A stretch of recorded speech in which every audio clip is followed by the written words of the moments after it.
Love and trust are beautiful, but when they hurt you, they can be as poisonous as the bite of an asp. When love touches you, it's so gentle, soft, kind, peaceful, comforting, lovely, and beautifully sweet. When it turns against you and you drink of its betrayal, anger, and disappointment, it is as bitter as gall and quinine. When love and trust are broken, their stings are more painful than death. They have destroyed many. Few can drink of this toxic experience and remain unscathed. Do you know why many marriages, relationships, and friendships break down? I will tell you. When someone you love hurts you, my dear one, it is more painful than death. See, in this life, when someone you care for, someone you have sacrificed for, someone you have spent quality time with betrays your trust, stabs you in the back, hurts you, it is bitter than gall and quinine. In their innocence, love and trust are so sweet and comforting. In their betrayal, they are worse than death. They sting so painfully and deeply, reaching into the depths of your very soul. Nothing hurts more than that.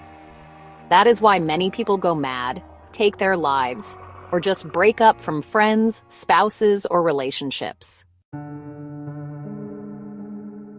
Why do these effects happen to those hurt by their loved ones? There are at least 3 reasons. Some feel victimized and become consumed by self-pity. They dwell so much on how bad life is treating them and become so depressed, confused, bitter, unhappy, and hopeless. They feel like they cannot trust anyone again and give up on life. Their tears and depression cloud everything around them. For such victims, life is all darkness and pain. They begin to harbor thoughts of suicide. They can end up taking their lives or go into psychological paranoia, trauma, chronic depression, or even lose their reason. Only God knows the harm that has been caused by love. It is so unsuspecting and silent that it hits when you least expect it. It hits so hard because it is from someone you trusted and loved. When it strikes, death is almost a welcome bliss and a sweet repose. Some become consumed by rage and an insatiable thirst for swift revenge. Yes, some people are so determined to punish their offenders that they harbor evil thoughts of killing them, spitting into their food, putting menstrual blood into their food, taking them to a fetish priest to charm or hurt them, and so on. The desire for revenge can so mask your reason that you lose common sense, self-control, and mercy. You wish for the worst for the person. Many people are in jail because of this. They ended up killing their partners, butchering them to death. Others, too, die in their attempt to exact revenge. They can get into accidents or be knocked down by a car because their minds are so filled with rage that they see and hear nothing. Betrayed by love, many take their lives. Others lose their minds. Those who survive carry scars that can hardly ever be healed. In their anger, they can also spit the most painful words and insults. Indeed, the relationship can turn into a protracted war where each person plans, plots, and executes evil against the other until one dies or becomes maimed. When anger consumes you, it seizes and envelops your whole being. It can give you stroke, heart attack, trauma, epilepsy, hypertension, and a lot of diseases. It can make you lose your reason. Some just walk away with pain. A pain that leaves a permanent mark on their souls.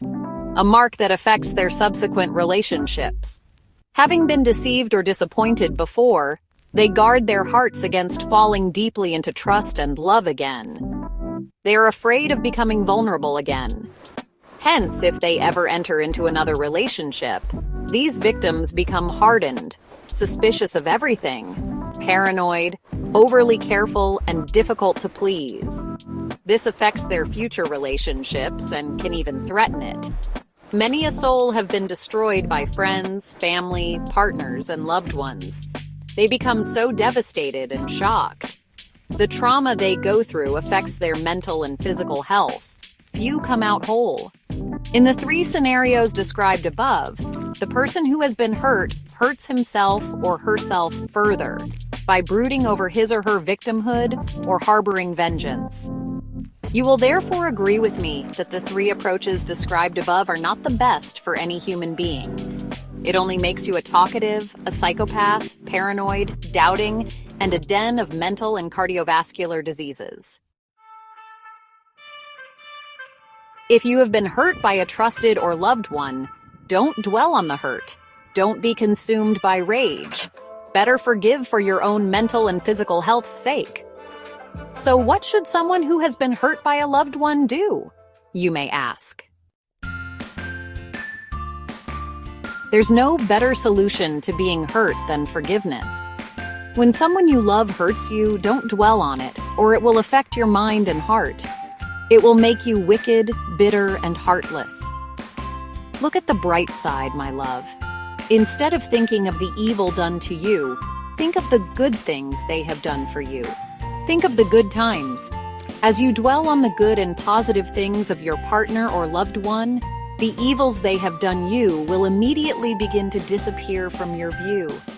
The pain will melt away. The anger, vengeance, victimhood, bitterness, sorrow, tears, remorse will dissipate from your thoughts and heart. Dear lovely reader, always look at the bright side of life. Don't be consumed by disappointment, rage, anger, thirst for vengeance, remorse, or victimization. As you think of the good things they did, the bitterness will dissipate from your soul and you'll be at peace. Love will replace anger. Mercy will replace vengeance. Kindness will replace evil thoughts. Patience will replace recklessness. Peace will replace your troubled, turbulent, and darkened heart and thoughts. Calmness will return to your soul, and you shall save your mind and heart from many a disease. There's no better medicine for the heart and mind than forgiveness. Oh, dear reader, are you hurt and angry? Are you betrayed and feel so victimized and depressed? Are you broken and shattered from a broken heart? Look at the bright side. Look at the cross. Think of good things. Dwell on kindness and mercy. Seek no vengeance. Let it go. It will be marrow to your bones. It will be healing to your broken heart and clouded thoughts. Look at the bright side. To safeguard your mental health and keep your heart from imploding from diseases, please learn to forgive and forget. Let go of the bitterness and pain. Choose to look at the sweet and beautiful, good and lovely. Avoid the temptation to dwell on the harm caused. By looking at the bright side and dwelling on the good things and beautiful times, peace shall flood your soul. Mercy and kindness shall return to you, and you shall be human again.